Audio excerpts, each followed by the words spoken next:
weekly assembly. The 656th Assembly of New Asia College of CUHK in 2022 to 2023 starts now. This assembly is jointly organized by the Chanmu Lecture in History and Culture of New Asia College, and we are so honored to have Professor Nicolas Standaert to share with us on the art of in-betweenness, cultural contacts between China and Europe in the 17th century as an example. We are also pleased to have Professor Sun-On Chen, our college head, to introduce the speaker. Professor Chen, please.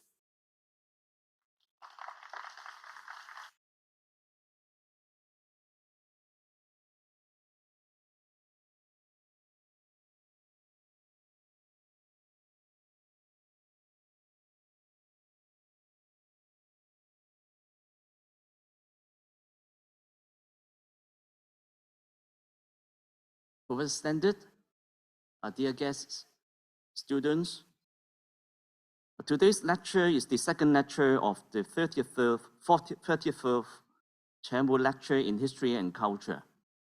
Our college has established the Chanmu Lecture in History and Culture since 1978. And throughout the years, we have been receiving a number of distinguished scholars from all over the world to give enlightening lectures to our staff and students.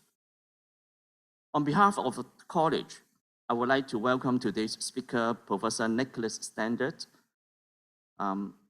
It's our great honor and our great pleasure to have Professor Standaert visiting New Asia College to deliver 3 inspiring lectures for our staff, student, alumni, and general public.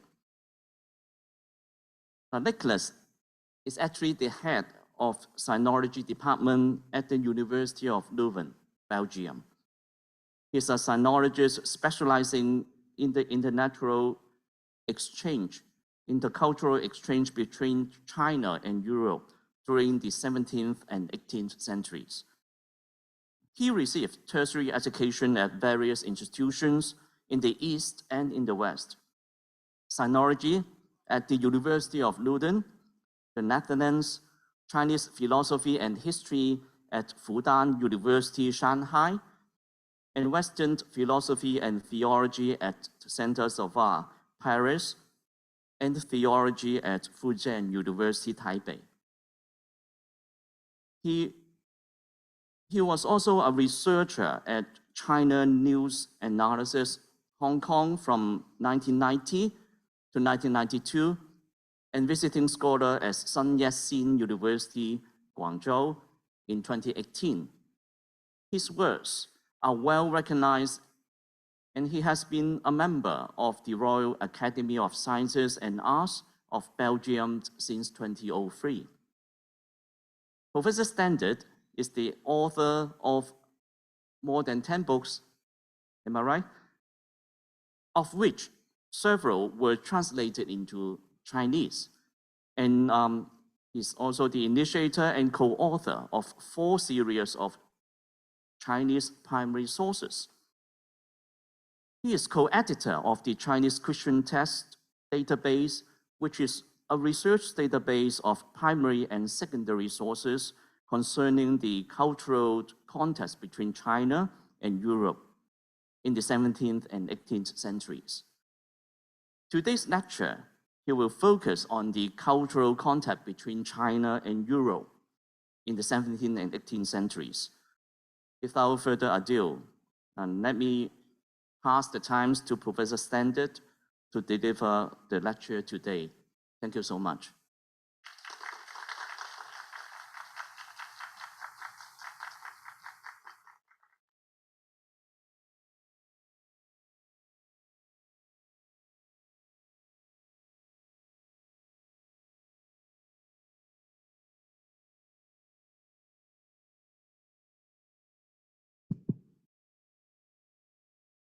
Good morning to everybody.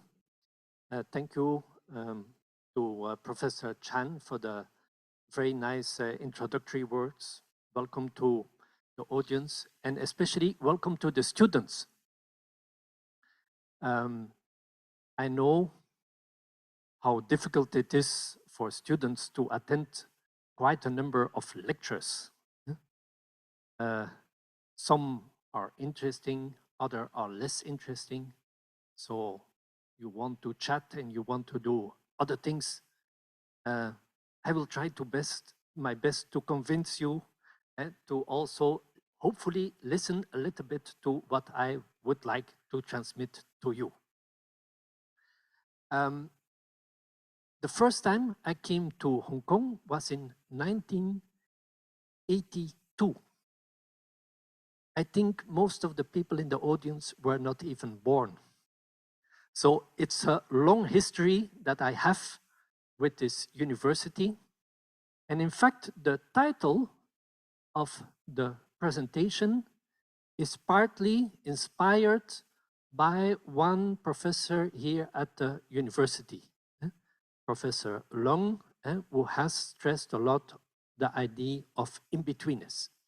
So I was also inspired by scholars at this university. Let me immediately start with my talk. And I tell you a little bit about my own history when I was a student in Leiden in the Netherlands. I followed Chinese studies. And at the same time, I attended some classes in anthropology. And I also got the inspiration of the professor that is mentioned here, Professor Zürcher. He was a specialist of the arrival of Buddhism in China. And later on, he also studied the arrival of Christianity in China. But his main focus was not Buddhism as such, or Christianity as such, but the contact between cultures. And basically, my whole research can be summarized in one sentence: what happens when two cultures meet each other? That's what I try to understand. And I hope that I can convince you that this is an interesting topic, because it's not only about the past, as I will do, but also about the present. We are in a world in which the encounter with cultures is still very, very important. I will give a very short summary of the basic idea I want to transmit. When we encounter cultures, as is the case also now, when Europeans and Chinese meet each other, then often we will say, this is Chinese and this is European. But when people encounter, and it's not only between cultures, it's also in interpersonal contexts, encounters lead to a story. So for instance, at this meeting, you have this meeting, and after the meeting, maybe you will tell something to your mother, to your father, or you will send an email, or you will talk about it with some of the friends. These are all ways of stories. And these stories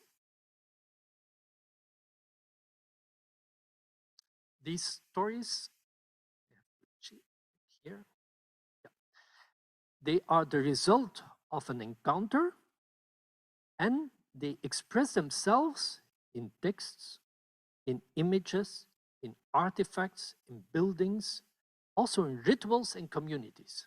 So, for instance, there are people taking a picture that is a result of the story that takes place here. And now comes the role of us historians, all the people who want to investigate these stories. And that's our place, the historian at the bottom. And what is the material that a historian has access to? That are these stories, these texts, these artifacts, and so on. And what I would like to propose is that what historians try to do is also to get a grasp, some idea of the original encounter that took place. So for instance, in 10 years, maybe someone wants to understand what happened here of the encounter, the in-betweenness that took place here. And in order to do so, this in-betweenness is very important. So my whole approach is in fact these two sentences. I believe that the focus on this in-betweenness is very important for the contact, the study of the contact between cultures. And instead of simply saying, this is Chinese and this is European, what seems more important to me is what was the interaction that took place between the two cultures or the people belonging to the two cultures. So not the divide between the self and the other, but the result of the creation that happened in the encounter, in the in-betweenness. So that's the summary and the idea I would like to transmit. So in order to do so, I need a little laboratory. When we do scientific research, we need laboratories, and my laboratory is the contact between China and Europe in the 17th and the 18th century. And then we will look at how different people have studied these contacts. And next, I will propose into depth the idea of in-betweenness. So first, why to choose this laboratory? When you do scientific research, you need a sample. And my sample is the 17th century and the 18th century. And why to choose that? The first reason is that with a sample, you should have enough material, but better not too much material. And in this case, we have enough material and also not too much material. For instance, a number of people, when Matteo Ricci, who is a very famous missionary in the University of Hong Kong, there is also a Ricci Hall that is called after this person. When he died after 30 years in China, there were in fact only 16 missionaries, 16 Jesuits in China. And half of them were Chinese. And at that time, there were already 150 million Chinese. So that means that the number of people was very small. Also, 100 or nearly 200 years later, there were exactly 75 priests in China, 50 Chinese, and on a population of more than 800 Chinese. And you can see it here. So the number of missionaries, the maximum was only around 1700, about 100, 140. But that was only very few years, and then there was a decline. And so in 1800, there were about 25 foreigners and about 75 Chinese priests. So it's a very small number. If you compare that with today, it's very, very small. Second point, why this laboratory is interesting, is that there was a kind of equality in the means of cultural transmission.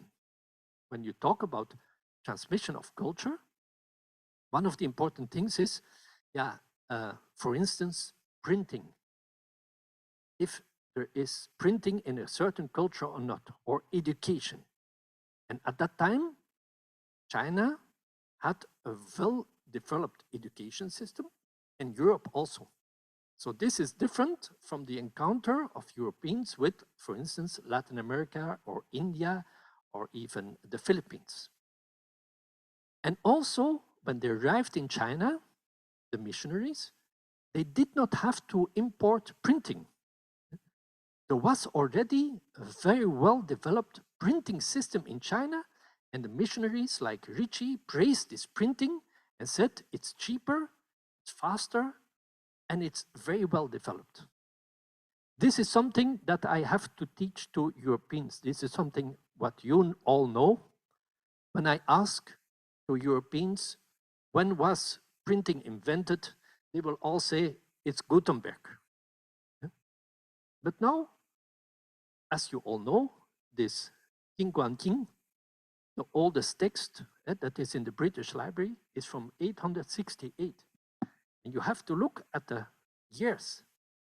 Did you know that the history of printing in China before Gutenberg, that means from this year until Gutenberg, is 587 years?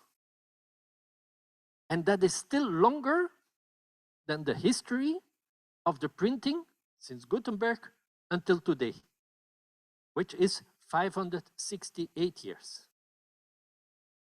Europeans, they don't know that, or they forget about it. But this is something very important for our sample. And that's why there were many books that were published at that time.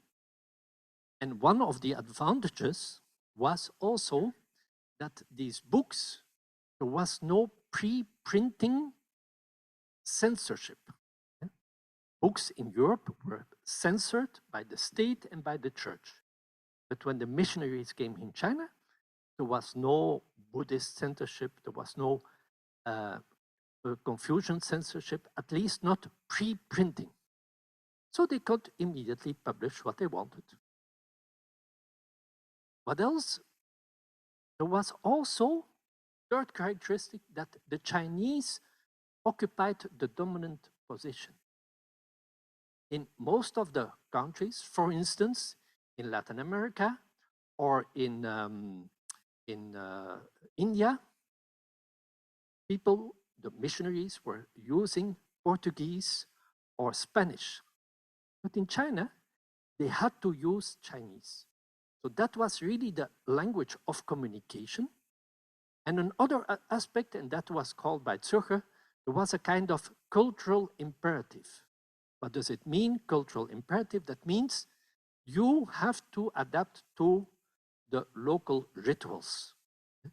That's a very important aspect. In China, you had and still have a lot of rituals. And if you want to live here and if you want to work here, you have to adapt to the local rituals. So that's something that is different with, for instance, Latin America. Finally, when we talk about this exchange, we talk about Christianity, but the idea of Christianity is different from our idea of Christianity. When we talk about Christianity now, we talk about Mass and about religion, but at that time it also included mathematics and medicine and the production of canon and astronomy and so on. It was the representation of the whole worldview of the Renaissance culture. So these four elements brought together help us to investigate how people acted in the encounter between cultures. And what I will do now, I will take one of these texts, one of these stories, and that is a world map. We often call that the world map of Matteo Ricci. And you will see that later on I will correct the title. But we will look at how historians have studied this map in the course of the last 20, 30 years in order to understand how we can study encounter between cultures, not only in the past, but also in the present. So what I will do, I will look at this here, a map, and I will see how a historian studied these maps. And I do that with a very simple scheme, a communication scheme, which means you have a transmitter. Excuse me.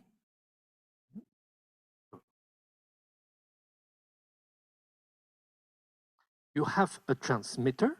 So at this moment, I'm a transmitter. I'm talking to you. and you have receivers. You are now the receivers.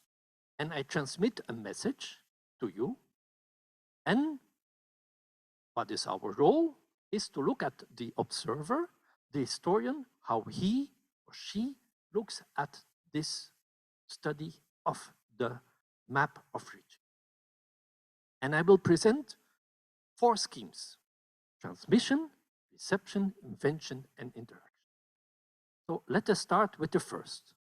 Here you have an overview of a number of articles written by Chinese, by Japanese, by Europeans, by Americans, and so on.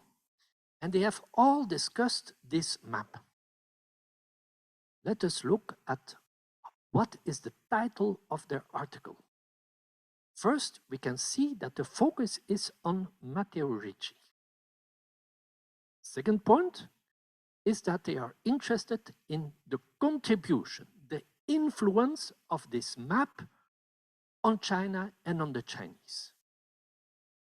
So if we look at our scheme, then the historian is behind the back of the transmitter and tries to see how this transmitter, Ricci, has influenced the Chinese, the receiver. Until the 1960s, this was the major approach in the contact of the study of the contact between China and Europe in the 17th and 18th century. And these were people who were interested in what was the influence of the missionaries. And what did they use? They focused on the missionaries. And they used mainly Western sources, and very often they were even members of a religious congregation themselves. So basically, they focused on these 3 people. And you know the person in the middle, because here at a few hundred meters, you have the Adam Schall Hall in the United College. Bist is a Belgian one and was studied by Belgians, and you have Ricci, an Italian one. So in studying the map, what did they do? They looked at the original European map, and then they checked how this map influenced this map that was created in China. And then a step further, they were looking at how this map influenced other maps in China. So this is the transmission and the influence contribution scheme. So what can we see? What can we say about it? Well, that this scheme corresponds to a lot of things that happens, for instance, in teaching. What I'm doing now, I hope, to transmit an idea to you. That's something quite normal in order to do that. And it is based on what we call a pure communication. Pure communication is in order to check that it was well transmitted. We have an idea of pure communication. You can say in mathematics, when a teacher says 1 + 1 is 2, and then at the end of the class asks to the children, 1 + 1 is how much? And they answer 2, then the result was effective. And if they answer something different, yeah, then it was a failure. So what is the result of that? Is that you have this message here, and you will check whether the message there is the same. And meanwhile, we hope that the receiver was changed. This child did not know that 1 + 1 was 2, and now knows that 1 + 1 is 2. But that is, of course, in terms of map and map structure, and so on and so on.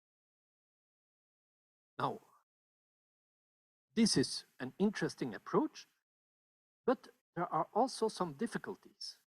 And I ask you exactly, what does it mean, influence? What is that? How do I know that I have influence on you now? Is that the number of people who are here? Is that an increase of your knowledge or an increase of number of people using the map? Is that the social level? Is that the status quo? Is that a long or short term? Because maybe have no influence on you now, but maybe in 10 years. So these are difficulties that we do not always face. For instance, in the social sciences, they try to investigate the influence of violence on television on young people. And they have many, many statistics about it. And at the end of the research, they will say, well, it's not very sure whether there is any influence or not. But we historians, we will often say, but there is influence of this and influence of that and influence of that, but we do not really have measurable proofs for it. So that's a problem with this approach.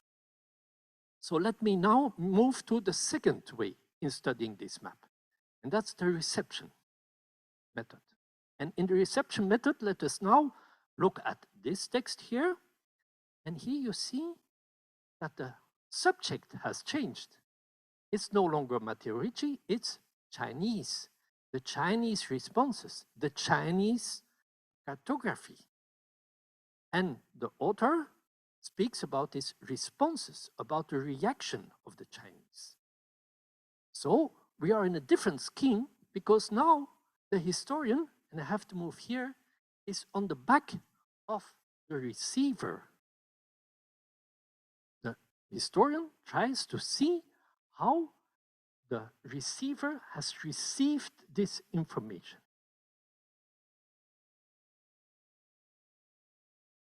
This is a different scheme, and that was practiced since the 70s, where people started, and my own teacher, Zürcher, stressed on that. His research on Buddhism and also on Christianity was, how did Chinese receive or reject Christianity? The focus became the Chinese and Chinese sources. My own dissertation was on Yang Tingyun, who was a Chinese, who was a Confucian, who was a Buddhist, and then became a Christian. So you can see it's the other side of the picture, with Xu Guangqi and also with his granddaughter. And you see the presence also of women in the historiography that has increased. And you have Yang Tingyun, Xu Guangqi, Wu Li, and so on and so on. So here the method is different because the researcher is no longer busy with the original text, but more with this text and the variety of Chinese reproductions of the map. And they will notice, you see, that is not exactly the same as here. There are all kinds of changes on this map. So what is interesting in this approach, which is a very sympathetic approach, because we are looking at the Chinese side, that after the investigation, the conclusion is a bit awkward related to the original approach, because there the researcher will say the Chinese reproductions betray an incomplete understanding. They omit, they mislabel, they misinterpret, they fail to consider. So very often they will consider that the reception was a misunderstanding. So what is the advantage of this system, of this approach? That it also corresponds to our ways of communication. We are not in this event, not only looking at what I try to transmit, but if after the event we would ask several students, what did you remember? That will be completely different. And that focuses on your reception, your own background. So that's very important also in communication. But basically, it is also based on a concept of pure communication. But here, the pure communication is a different presupposition. Namely, the other does not change and the other cannot change. In other words, the researcher says, we are looking at the message and we observe how the message has changed, but the presupposition is that the receiver is always the same. That leads to a conclusion that Europeans are Europeans and that Chinese are Chinese and they will never understand the Europeans. The famous book by Jacques Gernet, Chine et Christianisme, Chinese language is so different that on the basis of Chinese language, you cannot understand European philosophy, which is a very strange conclusion. But that's the result of this approach. Excuse me, I went too fast here. Yeah. Another disadvantage of this scheme is that it is linked to action and reaction. The book of Gernet was Action et Réaction, action and reaction. And then it is as if the Chinese only exist by reaction and not by action. And so it does not completely take the Chinese side as a fully actor and agent. And that means that it is as if China is only passive in this encounter. So this is the second approach. The third approach is a so-called invention scheme. Invention scheme or construction scheme that follows the post-colonial, post-modern approach. And the idea is very simple. Language is power. When you use your language, you will construct the other culture and you will use this other culture and this construction to impose it back on this culture. To give the example, you have here the text, an interesting text, and the author says, it seems obvious for me that for Ricci, the ethnic center remained in Rome, although geometrically he was able to place the Pacific and China in the center of the world. I come back on that immediately, this term ethnic center. So we see that in this approach, Ricci is back as the main author, but you also have someone new, which is the reader, that is we. We read, it seems obvious for the reader, impression the reader gets, and also the author of this article.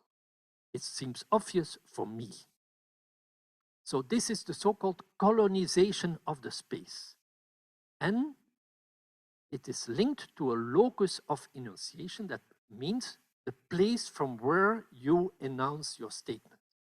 In other words, to put it in my own context, when I talk about China, I talk from a certain position that is linked to the fact that I'm a Belgian, that I'm a man, that I'm working at a certain university, that there are commercial links with China and so on, that all influence my idea about what China could be. So what is the advantage of this system? Is that in the former system, it seems as if the transmitter and the content is completely unrelated. Whereas here, it is closely related to each other. But the disadvantage is that the receiver becomes less and less important. Let us look at this map. That's what he tries to say, the author. He says, look at this map, and what is the center? The center is Europe, and China is in the periphery. And they made the new map where Europe is in the periphery and China is in the center. So his idea is saying, although Ricci put China in the center, he was still a European. And his whole idea was still European. That's his idea. Now, I think to a certain extent it's right, but this influences any culture. Let us look at this map. This is the map by Verbist, and it is put in the Kobe City Museum, so a Japanese museum. Today, it's still there. And I also saw the map in Paris in the same way. Now, you recognize the map, and you see Europe is in the center, China is in the periphery. But now, look closely at the map. There is a problem there, because these are scrolls, and you see that the text over there and the text here, they should be linked. So what happened in this museum, and they had to put this map, whether they are Europeans, like in Paris, or Japanese today, they have in their mind a construction of the world where Europe should be in the center. And that's how they put the map. Fortunately, we have PowerPoint, and we can put it in the right order, and that's how the map should be. I give this as an example of the advantages of this method, but also on how I'm telling now, and what you will tell later about this lecture, is also constructed on who you are. So, what's the advantage? There is a focus on the subject and the locus of enunciation. There is concept of communication often, and that's a disadvantage, the absence of communication. Namely, it seems when I'm talking here that I'm the only important one, and that you are not important, and that there is not a real communication between scholars I met in the past and today and so on, and that I never received anything of who you are, just like the ideas of Professor Long.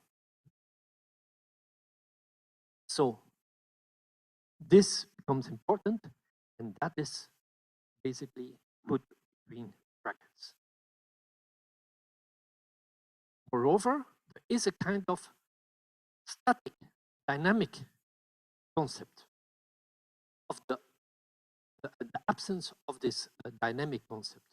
In other words, this method does not take into account resistance, where people say, we don't agree, we don't want that. That is, and it seems as if there is only one locus of enunciation, one place of enunciation. For instance, Matteo Ricci, the author says, yeah, he is still a European as if he was in Macerata in Italy. But the longest time of his life, Matteo Ricci spent in a place was in China. And at that time, you did not have McDonald's and Italian food in Beijing. No, your clothes, your food, and so on was all Chinese. So you cannot say that this person was never affected by the people he met. That's leading us into the in-betweenness. There is a danger of essentialism, as I already mentioned. Chinese are Chinese and will always be Chinese, and Europeans are Europeans and will always be Europeans, as if there is no dialogue possible. So this leads me to the fourth frame that I try, and I'm not the only one, to discover and to develop and so on. That's an ongoing process.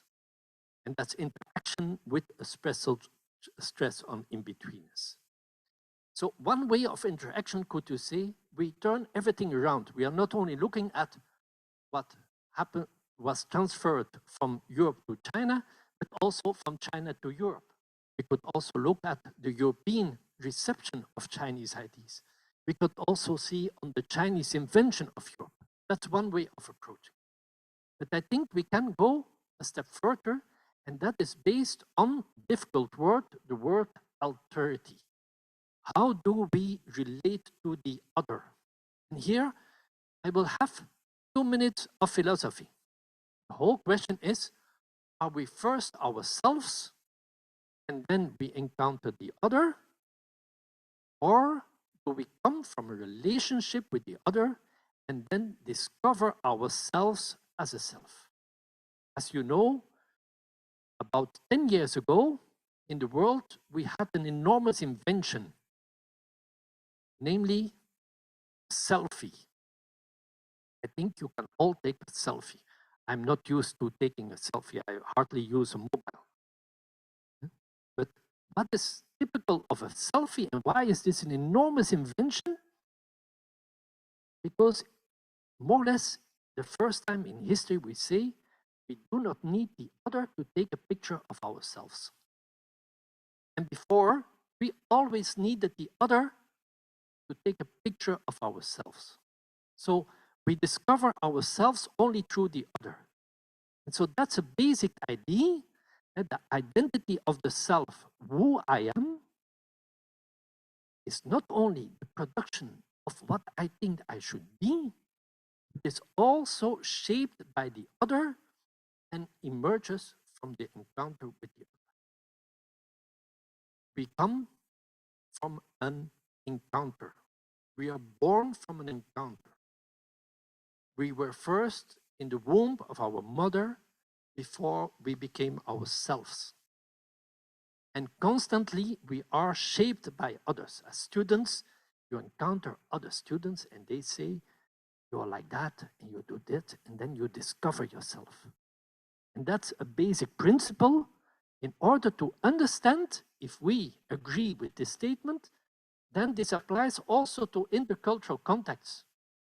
Because who a European is, a European will only discover himself or herself through the encounter with the others. When you look on Chinese maps of the Ming Dynasty, you will not find Zhongguo. You will find Ming. Because there was not Europe to say we are China, but there was Ming to say we are not a Song. So that was an alterity in time and not so much in space. So if we take this serious, then this has an enormous influence on the research. First, we will search for this in-betweenness in space. I'm not looking for what is the difference between a European and a Chinese, between a man and a woman, between an intellectual and a common person. No, we can see how they interact, this Tien, and I come back on this Tien in a minute. We can see a text. When we look at a text, there are specialists of translation here. When you write a paper, often you have someone who corrects it. At the end, you still write your own name, but it has gone through different operations. So it is the result of a communication, of tension, of negotiation, of choices that you make. We are going to look not only at what is different, but also at the internal coherence. What is present in a map, in a text that we produce. There is also a process. When these maps were made, when you write a text, when you discuss with other students, this is a process. It's not, we only see the result of the story, the text, but what precedes it were quite a number of encounters, of in-between moments. Finally, these are intercultural text and intercultural textures. I like very much the word texture. In English, the word text comes from a Latin word texere, and that means weaving, interweaving.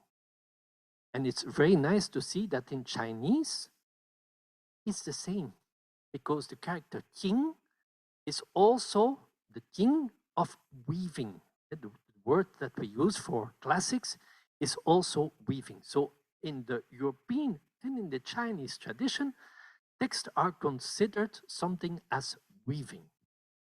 So let me apply that to our maps.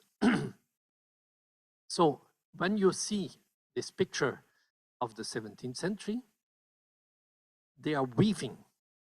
And what I'm interested in is the result. I'm not in the first place interested in whether this is, let's say, European or Chinese. I'm interested in the result of the interweaving, the result of the encounter and of the in-betweenness, the story that came forward from it. So Let me give now an example, a few examples. When we talk about this map, we call it the Ricci map. But why should we only call it the Ricci map? Yes, Ricci was the instigator of the map, but there were editors, and these editors decided how many scrolls there were. There were correctors who corrected the Chinese or the prints. There were the engravers. They are also authors of the map. There were quite a number of collaborators. So it's an interaction. It is an in-betweenness that produced this map. We can see the map as a process. It's not only this European map. There were quite a number of Chinese maps that were integrated in this new map. They combined the information contained in them. Even the text, you would not expect that on the top of these maps you have different countries. You have the country of women, you have the country, among others, of the ghost. So Matteo Ricci, often considered a great scientist, he writes about the story countries of the ghost. And that comes from a Chinese text. This is the text that he writes, and it comes from the song text, Wen Xian Tong Kao. And you see how it was copied. So the result of the knowledge of the two cultures. What else? It's an interaction with other maps.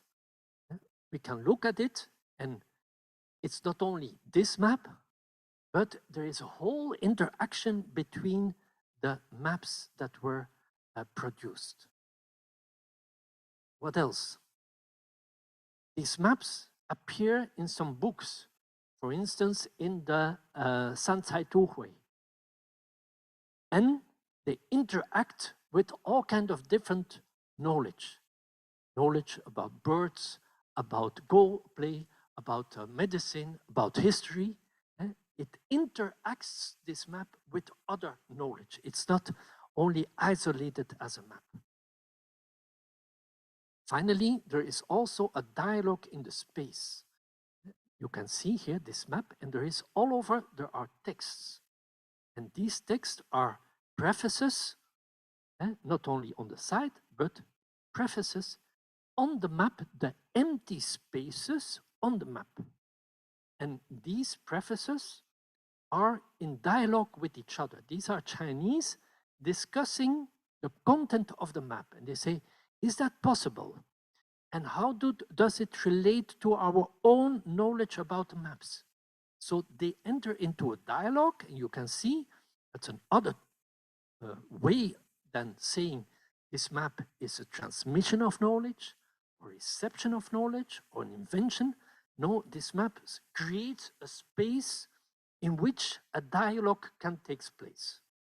And that's a point that I try to investigate.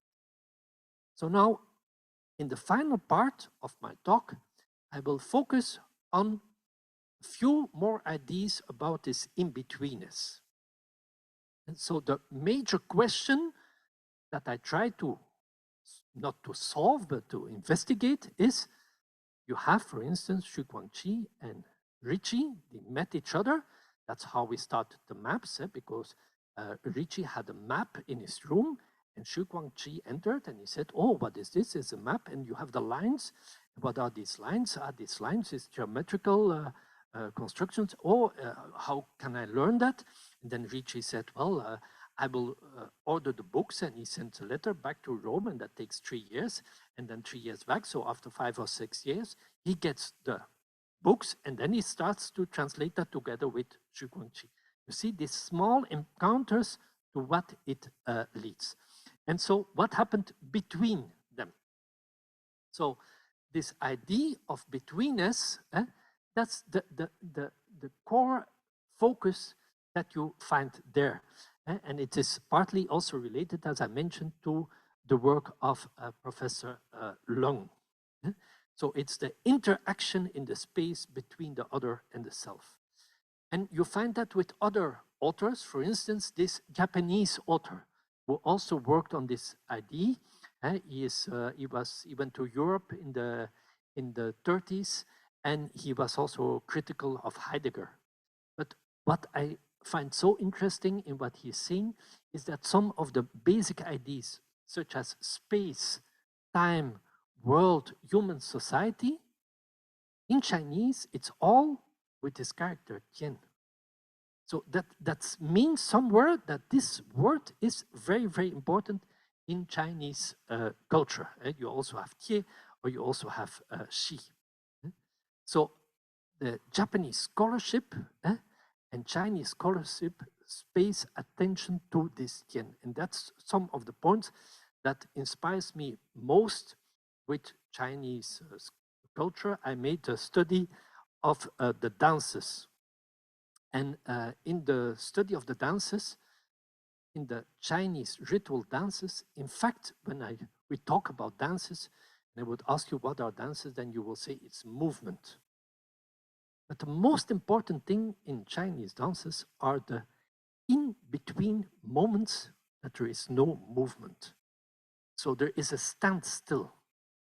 Also, when you go to a concert, for instance, I hope that you have been to concert, classical concert, you have a beautiful music, and then when it's finished, you have a moment that everybody is silent. And if people start to applaud too early, it is as if the whole play was lost. So we focus on that in-between standstill moment, the moments of non-action. It's also in architectural design, in Japanese architectural design, this notion of Tian is very, very important. You can look at Chinese traditional text. Here you have Xu Kai, who explains what is the Tian. It's when the sun or the moonlight comes in, and you see it, and you say, oh, there is this in-betweenness. And I like the text here by Zhu Xi very much. The Zhu Xi text says, yeah, if you want to read a book, that's really, I can really recommend that to all the students here, and you have to read text or book. Then he says, you first have to look at the cracks, at the openings. And if you don't see it, you will not be able to enter the text. But once you have discovered the openings, the cracks in the text, then the whole idea will develop by itself. So you see how much this is rooted also in Chinese culture and thinkers. And the same you can say about a number of European or American thinkers. This is very representative. It's the space between datans. That gives very much this idea of the in-betweenness. And you probably know the song of Leonard Cohen. There is a crack in everything. That's how the light's getting. So in our relationships, in our study of text, try to find the openings, the cracks. And that leads to all kind of betweenness, different meanings of between. But you have to notice how many words are constructed around this between, this interval, interstice, interaction, intervene, intermediary, interlocutor. So these are the person, the actors in intercultural context on which we try to focus. And you have in anthropology, Turner, who is very important. You have in literature studies, even in philosophy. I will not explain all this, but it gives a general idea how more and more researchers focus on the importance of in-between. And so once we have this, what should we pay attention to? Well, for the art of betweenness, the art of betweenness is a question of identity. So to focus on this intermediate, the between beings, the go-betweens, as Professor Leung also pointed out. And that means that the stories in which we are involved are full of ambiguity, ambivalence, complexity, indetermination, tension, equivocity, in which our identity is constructed and develops, and in which we develop and discover our own richness, not just as something stable, but as moving constantly in interaction with other people. It's also a mode of thinking. It's thinking the between. Namely, yeah, we speak about Chinese, Manchu, Confucian, Buddhist, Christian, but yeah, people like Yang Tingyun, as I already mentioned, he was Chinese, he was Confucian, he was Buddhist, he became Christian. All this becomes in between persons, as most of us, in fact, are. It's often in the interstices, the spaces between cultures, that concepts are reformulated and recreated. But that's a very important aspect. Today, the creativity that happens in the interstices between cultures. Finally, it's also a matter of attention to these intervals, to the gaps, as I already mentioned, by pointing out to Zhu Xi. It's attention to the interpersonal context when we talk to each other. It's not only myself, it's not only the other, it's what happens between us. When you have a good friend, you will discover it's not only that you want to transmit something to your friend, or that your friend should receive what you say, but it's the interaction between both. It's also an attention to the margins. In the traditional European and Chinese text, you have margins and there are some small texts there. And what is interesting with these texts is that they explain the main text and they summarize it. And that's a kind of approach that you can also cultivate. Look also at the margins, because that will say something about society. If you want to study present-day Hong Kong or present-day Belgium, you can look at the mainstream things, but you can also look at some margins, because the way in which we deal with margins also says something about the general society. And finally, it's an attention to the void. I put here also zhuangzi, to what is empty and useless. It's so that we discover our position and the power and the potentiality and the whole concept of shi in Chinese society. I will come to my conclusion. So what I try to explain is that there are encounters between people, and instead of only looking at what is European or what is Chinese, let us try to focus on what happens in between, and that result in stories. And these are, for instance, the map, but all the other things to which, as an historian, we have access.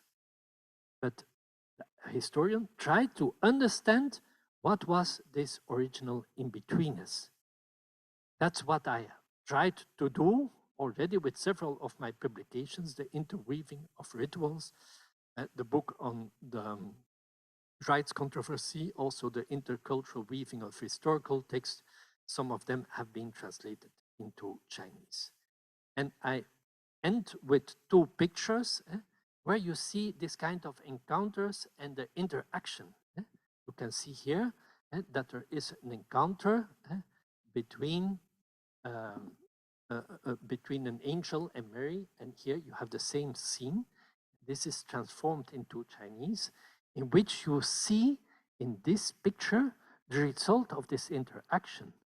Namely, you see that the desk has become Chinese, the background has become Chinese, also the clouds have become Chinese.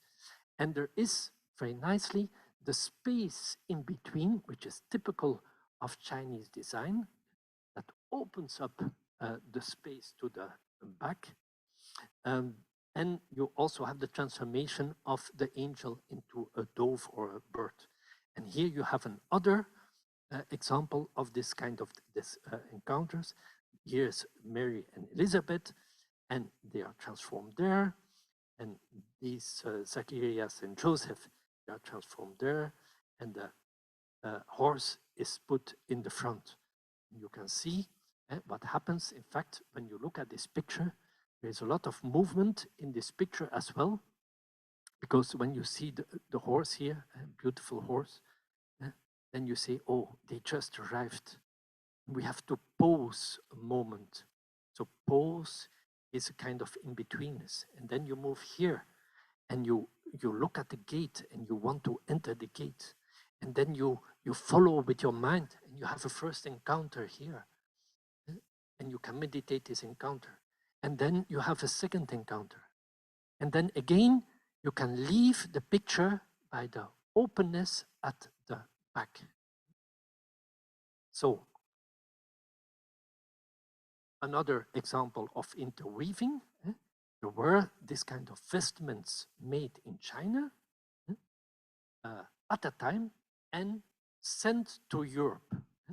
And I take this as an example of how people, women in China, were weaving, brodering, making this broderie as a result of interaction. And this can be found in a church that is in Antwerp and was brought to Europe in the 17th century. These are all very small symbolic examples of encounter, interweaving, result of interaction. What I've tried to show is this interaction, which in the ends, you can see here that I added also the tian here. In the sense that, and that's the modern meaning of this investigation, we are not only looking at the interaction that happened in the past, but in fact, as historians, by encountering these objects, these pictures, these maps, and so on, we also enter into a new dialogue, a dialogue not only of the past, but also to the present. And this operates in a kind of renewal. We are not only looking at transmission or reception, but at communication. Not only at action and reaction, but at interaction. Not only at invention, but at a space of dialogue. Not only at conversion, but as a conversation. In French, the word for conversation is entretien. And entre is inter, is the same interaction. Not only as translating, but as writing together. Not only as correspondence, but as coherence. Not only the self and other, but new identities. And not only either or, but in betweenness. I thank you for your attention.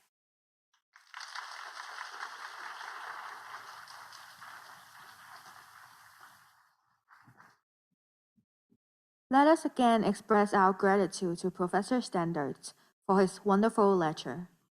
We will now move on to the Q&A session of the Assembly.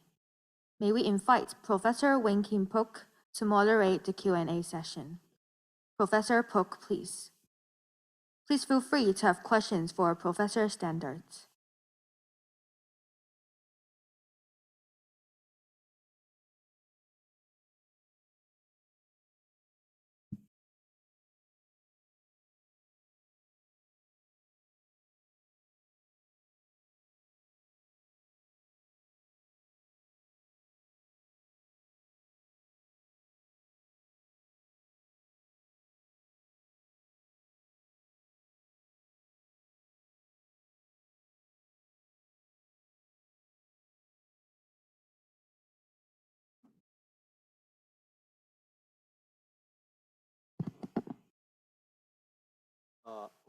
Thank you very much.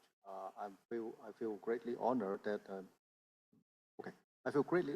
I'm here to serve as the moderator of the Q&A session. So any questions from the floor? So may I shall I say, abuse my privilege by asking the first question. Professor Standaert has offered us a very interesting. Professor Standaert has offered us a very interesting and very significant model of communication.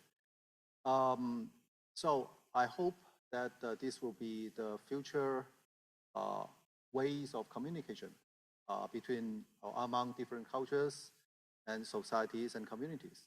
However, in history, as far as 16th, 17th, 18th century, this period is concerned,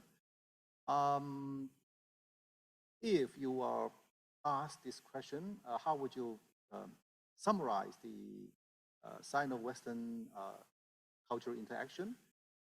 What would your answer be?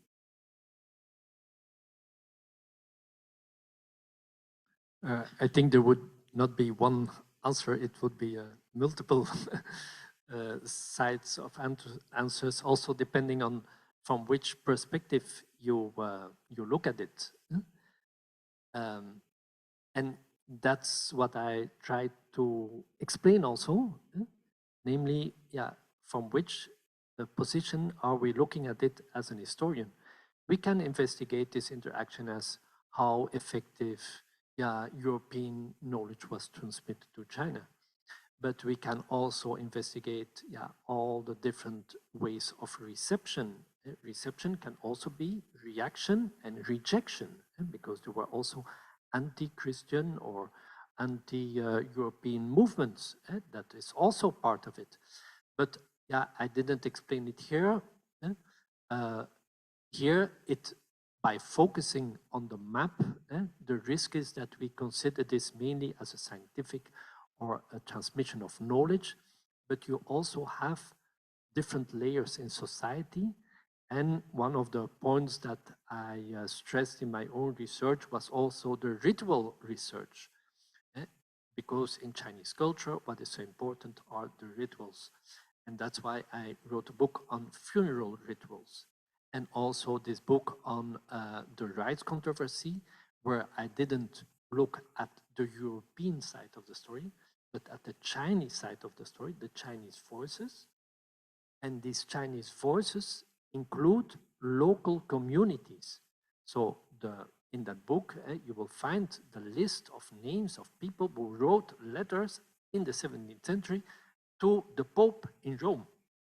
So this is a completely different approach to, many people do not even know that there were Chinese communities who were interested in these kind of matters. There was also kind of invention and so, but as you discovered, my whole approach is not the unique approach, but also to say, let us see what happens in the interaction, and that continues, in fact, to today, because there are still a number of communities going back to the 17th century as they go back to the 19th century or the 20th century. Oh, we have a question. It is about, it is like this. Could you tell us a little bit about cases of surprise findings or common misunderstanding that occur during the interaction, the cultural interaction between Chinese and Western and European culture? Oh, there are so many surprises, I think. So because, if we look at the map, the first thing that, and it's a mutual surprise, you see how I'm looking at the matters. There were not only Chinese who discovered that that there was something beyond what they knew as the Ming Dynasty territory, but that there was also something like Europe, but also the Europeans, through the Chinese maps, they discovered that they had a lot of knowledge that they didn't know in Europe.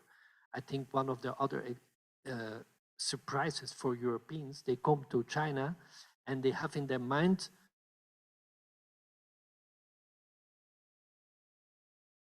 it was very clear that was based on the Bible, and there was creation, and then you have Adam and then Eve, and then you have Abraham and so on, and they can calculate that, and that was more or less in 4000 before Christ. And they come here, and they read Chinese history books, and discover that Chinese history is longer than the Western history. So that was an enormous surprise to them. And they transmit this knowledge to Europe, and that will radically change the European view on history. We are quite familiar with Matteo Ricci coming to China. Perhaps among the few Chinese who ultimately made it to Europe was one by the name Shen Fuzhong. Could you briefly share with us how his experience in Europe fits or did not fit with your model of communication? I would say that he really fits with him, and he is not the only one. So you have quite a number of Chinese who came to Europe, who even studied in Europe.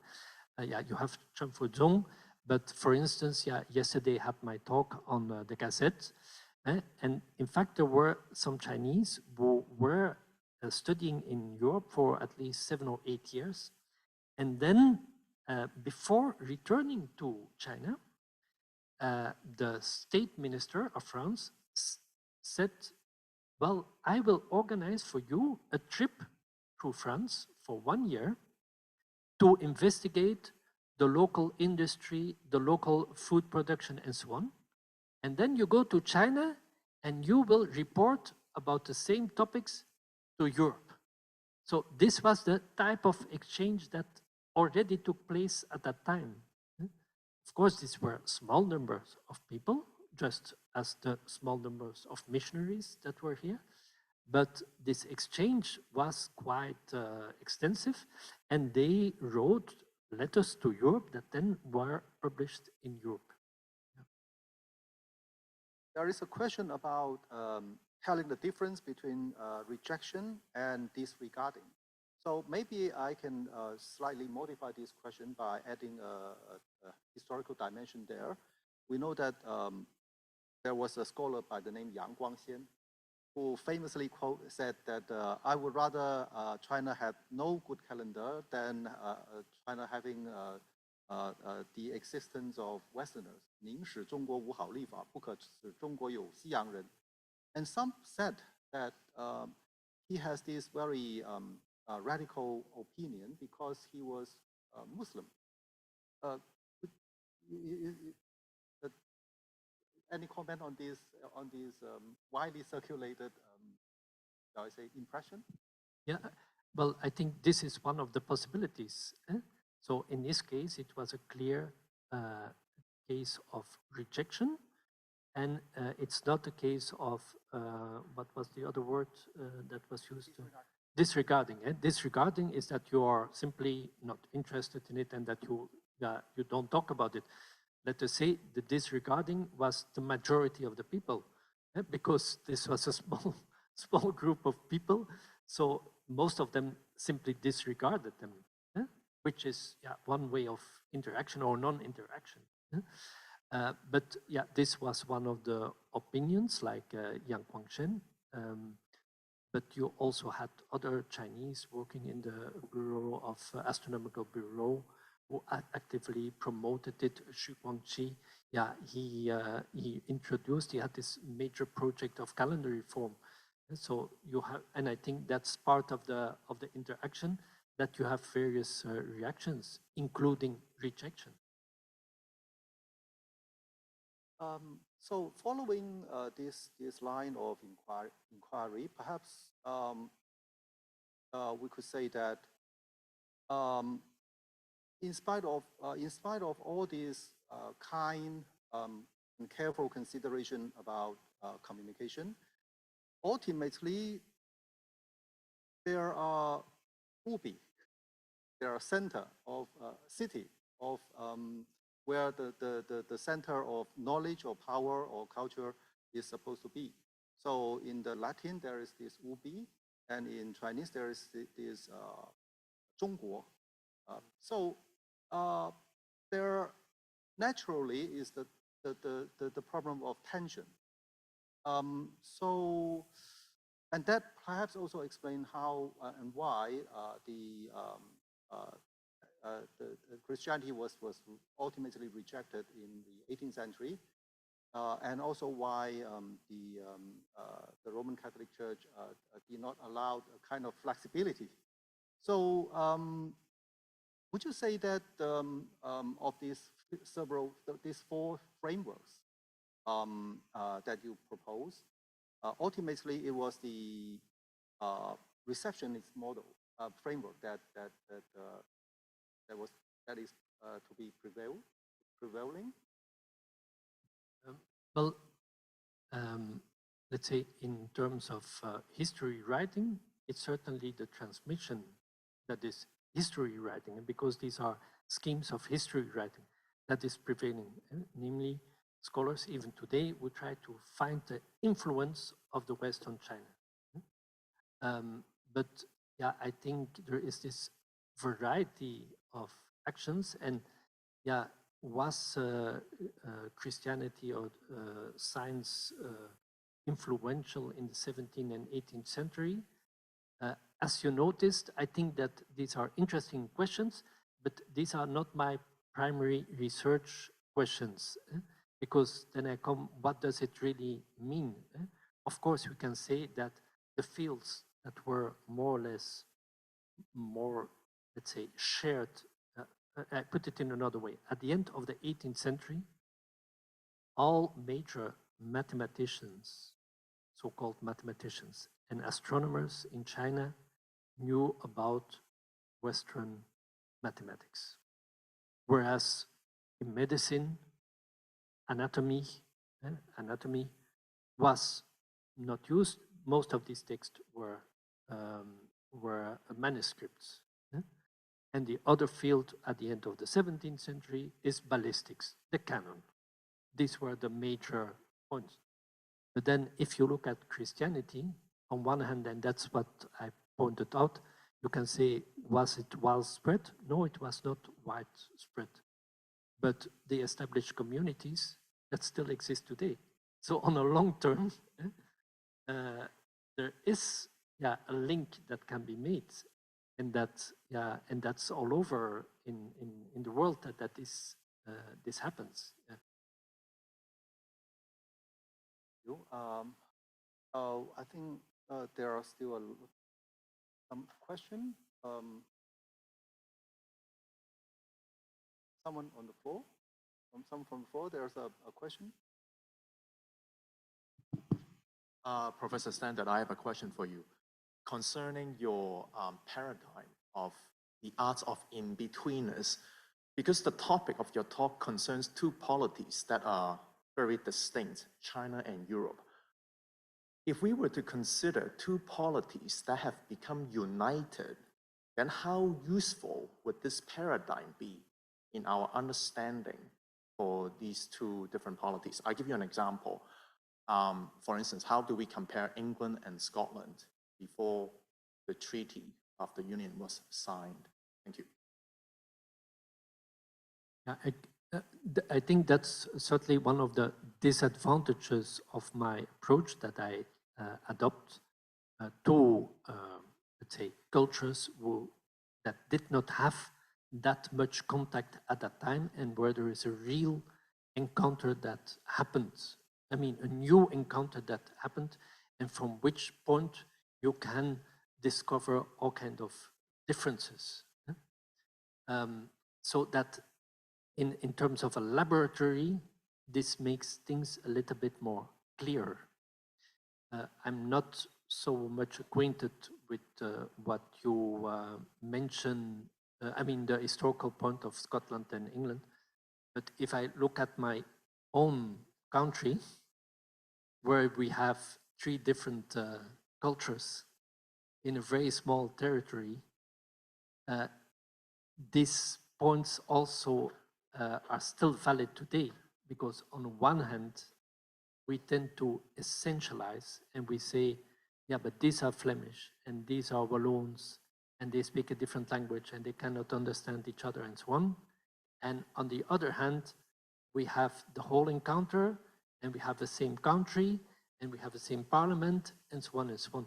So I think that the approach also, although it is not so radical, it's still valid, not only for intercultural encounters, but for all kinds of encounters between people, even the interpersonal encounters, because how often does it happen that in fact we talk with someone and we meet these different aspects. So the basic point is, what is my relationship to the other? And that can be another gender, another culture, another social status. And it is by becoming aware of that, I think, that we discover our identity as a fundamental identity, namely that it's constantly constructed. Once we say that it is constructed, then yeah, there is intermingling and you do things together, but there is also the tension that still prevails. Thank you. Thank you, Professor Standaert. Because of the time constraint, because of the time constraint, we thought we have a last question, but perhaps we don't have that time for the last question. So thank you, Professor Standaert, for this very brilliant and inspiring lecture. Thank you very much.